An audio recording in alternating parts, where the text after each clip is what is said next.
Hi అండి, అందరికీ నమస్కారం. Welcome to Vasu Electrotech. ఈ వీడియో ముఖ్యంగా చేయడానికి కారణం ఏంటంటే నేను ఈరోజు మార్నింగ్ అయితే ఒక వీడియో క్లిప్ అయితే చూశాను. మన తెలుగు కుర్ర వాళ్ళు యూరోప్ కంట్రీలో వెళ్ళి అక్కడ ఏంటంటే ఏజెంట్ పంపించారండి. అక్కడ మాకు వర్క్ లేదు, ఉండడానికి అయితే రూమ్ ఇవ్వలేదు. అలాగే మేము వెళ్ళినప్పుడు ఏంటంటే 5 lakhs రూపీస్ 5 లక్షల రూపాయలు కూడా కట్టామండి. విశాఖపట్నం ఏజెంట్స్ కట్టాము. వాళ్ళు ఏంచి అక్కడికి వెళ్ళిన తర్వాత మమ్మల్ని ఎవరు పట్టించుకోవట్లేదు, ఇటువంటివి చెప్తున్నారు. మరి ఏదో విధంగా హెల్ప్ చేయండి అని చెప్పి అంటున్నారు. అందు గురించి ఏంటంటే ఈ వీడియో చేయడానికి ముఖ్య ఉద్దేశం ఏంటంటే, ఎవరైనా సరే గల్ఫ్ కంట్రీస్ కానీ యూరోప్ కంట్రీస్ కానీ వెళ్తుంటే ప్రతి ఒక్క ఏజెంట్ని నమ్మకూడదండి. అందరినీ అడ్డంగా నమ్మి మోసపోతున్నారు అనమాట. చూసుకొని జాగ్రత్తగా వెళ్ళాలండి. నెక్స్ట్ ఏంటంటే వాళ్ళు యూరోప్ వెళ్ళడానికి 5 lakhs కట్టామన్నారండి. 5 లక్షలు అంటే చాలా ఎక్కువ అమౌంట్ కదా. అసలు అంత డబ్బులు ఉంటే అక్కడే చిన్న వ్యాపారం అనేది చేసుకోవచ్చు హ్యాపీగా. అంత డబ్బులు కట్టి మీరు ఏజెంట్లు కట్టి వెళ్ళకూడదండి. అంటే ఎక్కువ శాలరీ అని చెప్తారు, మీకు నెలకి 2-3 లక్షలు శాలరీ ఇస్తామండి, మీరు 5 లక్షలు కట్టడం పెద్ద ఇబ్బంది ఏం కాదు కదా, తప్పేం కాదు కదా, చాలా తక్కువ అమౌంట్ కదా అని చెప్పి అలాగ అంటుంటారు అనమాట. అని మీరు అవన్నీ నమ్మి మీరు ఆశపడి, అంటే ఆశ దురాశ దుఃఖాన్ని చేయడం అన్నట్టుగా మీరు ఆశపడి ఏంటంటే 5 లక్షలు మనం కట్టినా కానీ అయితే నెలకు ఒక 2-3 లక్షలు శాలరీ ఉంటుంది కదా అనే ఉద్దేశం మీద అయితే డబ్బులు అయితే కట్టేస్తున్నారండి.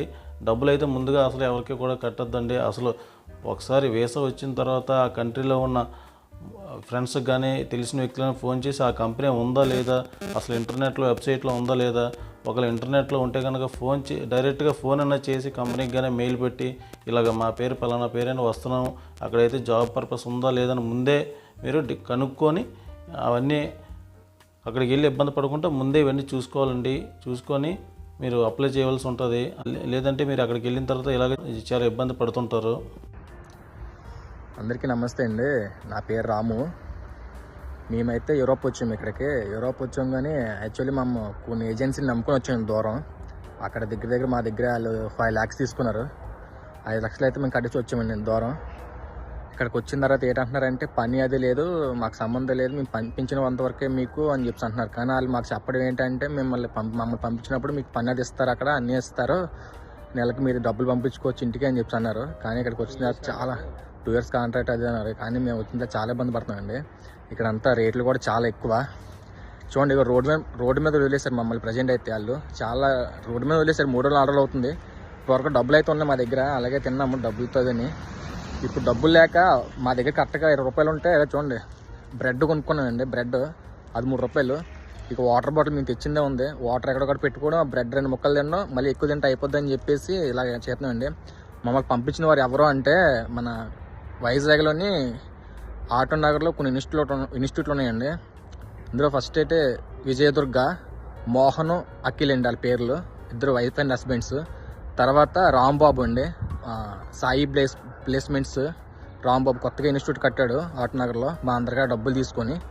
ఆ తర్వాత వినోద్ అండి, వినోద్ ఆయన కేరళ, ఆయన ఒకడండి. చాలా ఇబ్బంది పడుతున్నామండి. కొంచెం ఈ వీడియో వాళ్ళ వరకు వెళ్ళే వరకు షేర్ చేయండి. మేము పోలీస్ కంప్లైంట్ ఇస్తామంటే మమ్మల్ని బెదిరిస్తున్నారన్నమాట, మీ ఫ్యామిలీకి అటాక్లు చేస్తాము అది ఇది అని చెప్పేసి వాళ్ళు. అందుకని భయపడి పోలీస్ కంప్లైంట్ కూడా ఇవ్వలేదు. ఇప్పుడు ఇంటికి వెళ్ళిపోదామంటే డబ్బులు కూడా లేవండి మాకు. అక్కడ తిన్నా కూడా డబ్బులు లేవు. చాలా చలి. ఇక్కడ -5 -6 ఉందండి. ఏదైనా రైల్వే స్టేషన్లోకి వెళ్ళడం, ఏదైనా బస్ స్టాప్లోకి వెళ్ళి పడుకోవడం నైట్ టైం అలా చేస్తున్నాము. ఇంక వాటర్ బ్రెడ్ అండి మాకు. అది అయిపోతే రోడ్డు మీద పడిపోతాం. ఇంకా ఉన్నాయి కూడా కొంచెం షేర్ చేయండి సార్. ఇది వాళ్ళ వరకు వెళ్ళేంత వరకు కొంచెం వాళ్ళ మీద తగిన చర్యలు తీసుకుంటారని కోరుకుంటున్నామండి. ఇది ఉంటాయండి. అసలు గల్ఫ్ కంట్రీస్కి ఎటువంటి ఏజెన్సీలు ఉన్నాయి అసలు ఇండియాలోని, ఎక్కడెక్కడ బెస్ట్ ఏజెన్సీస్ మన ఇండియాలోని ఉన్నాయి, ఫ్రీగా తీసుకెళ్ళిన ఉన్నాయి. అలాగే ఇంటర్నేషనల్ ఓవర్సీస్ మ్యాన్ పవర్ తీసుకెళ్ళడానికి ఎటువంటి ఏజెన్సీ లైసెన్స్ పొందిన ఏజెంట్స్ ఇండియాలో కానీ బొంబాయిలో కానీ ఎక్కడున్నారు, ఇటువంటి ఇన్ఫర్మేషన్ అంతా ఇంతకుముందు నేను ఒక వీడియోలో అయితే ఇచ్చాను. మీరు ఆ వీడియో అయితే కింద లింక్లో పెడతాను. ఆ వీడియో చూసి మీరు ఏంటంటే ఈ గల్ఫ్ కంట్రీస్ కానీ యూరోప్ కంట్రీస్ కానీ ఎలా వెళ్ళాలి అనేది మీరు తెలుసుకుంటారని కోరుకుంటున్నాను. మరి ఇన్ఫర్మేషన్ మన వాళ్ళకి చేరేలాగా ఇది లైక్ చేసి షేర్ చేస్తారని కోరుకుంటున్నాను. Thank you very much. Next వీడియోలో కలుద్దాం.